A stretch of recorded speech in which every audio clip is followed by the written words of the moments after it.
le Seigneur, je vous salue au nom de Jésus-Christ. Nous étions en train de parler de la Pâque. Cette fête qui est si importante pour les chrétiens, c'est une des plus importantes parce que ça détermine la vie chrétienne. La Pâque a commencé dans l'Ancien Testament où Dieu lui-même a demandé aux Israélites d'immoler un agneau auquel ils devraient manger et prendre le sang pour appliquer sur le linteau afin que l'ange destructeur, quand il va passer outre leur maison. Et nous connaissons la suite que les premiers-nés de tous les Égyptiens, les humains comme les animaux, ont été détruits par l'ange destructeur. Et pour les chrétiens, pour les Israélites à ce temps-là, ça symbolisait un peu la libération. Ils étaient sous l'esclavage, ils sont sortis de l'esclavage, ils étaient sous la servitude, ils ont commencé à servir l'Éternel, ils étaient dans l'emprise du diable, ils sont maintenant libres de pouvoir constituer un peuple du Seigneur. Et pour nous, dans le Nouveau Testament, Jésus-Christ lui-même a institué la Pâque, à ce que ce jeudi saint, il était ensemble avec ses disciples. Étant ensemble, il devrait manger avec eux. Et c'était pour lui le dernier repas. Il n'a pas pris le repas fait des mains des hommes jusqu'à ce qu'il est parti. Et avant de prendre, vous le savez qu'il fallait commencer par dénoncer Judas. Judas qui était là, qui était avec eux, mais son esprit, son idée, tout ce qu'il avait été ailleurs. Il était allé même chercher à vendre Jésus. Et comme c'était en lui, Jésus devrait commencer, avant d'instituer la Sainte Seine, dénoncer le comportement de Judas. C'est pourquoi nous aujourd'hui, avant aussi de prendre la Sainte Seine, j'exhorte, je prie à ce que nous puissions commencer par dénoncer les Judas qui sont dans notre vie. Qui est Judas? Judas symbolise l'ensemble de tous les péchés, les envies que nous avons.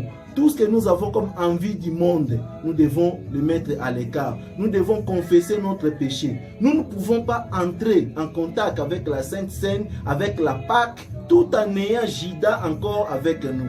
Nous devons commencer par les dénoncer. C'est pourquoi l'apôtre Paul dit: celui qui mange et qui boit indignement sera coupable de la mort et de la résurrection de Jésus.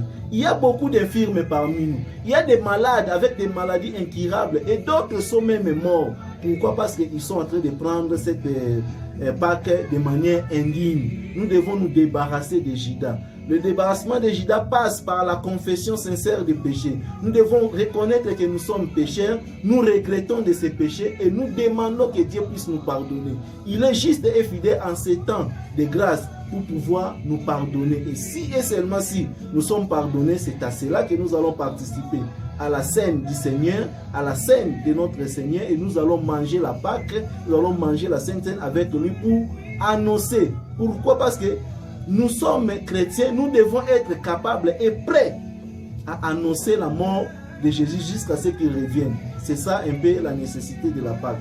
Et la Pâque a été instituée pour pouvoir donner encore aux chrétiens l'envie de pouvoir croire que non, le Christ qui n'avait rien fait, il n'avait pas commis de péché, l'œuvre de la croix nous a délivrés. Il a accepté de porter toutes nos souffrances, tous nos péchés, et il est allé clouer tous ces péchés-là à la croix. Il est sorti de ces péchés-là victorieux.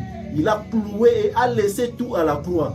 Il est sorti de ça victorieux pour nous donner aussi la victoire. Nous devons aussi confesser. Si nous avons Christ en nous, nous allons réaliser qu'il est en nous. Parce que le Dieu est seulement Dieu. Il est le Père de tous ceux qui ont le Fils en eux.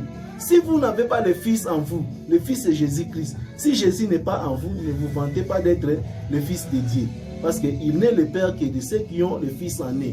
Nous qui avons le Fils en nous, nous devons nous taper la poitrine que nous avons Christ. Mais seulement que nous devons marcher en conformité avec la parole de Dieu. C'est pourquoi je voulais profiter de cette occasion pour pouvoir souhaiter bonne fête de Pâques à tous les chrétiens et que nous puissions intérioriser la parole de Dieu, abandonner le péché, suivre les pas de Christ. Il revient très bientôt. Les signes sont déjà visibles. Tous les signes sont déjà visibles.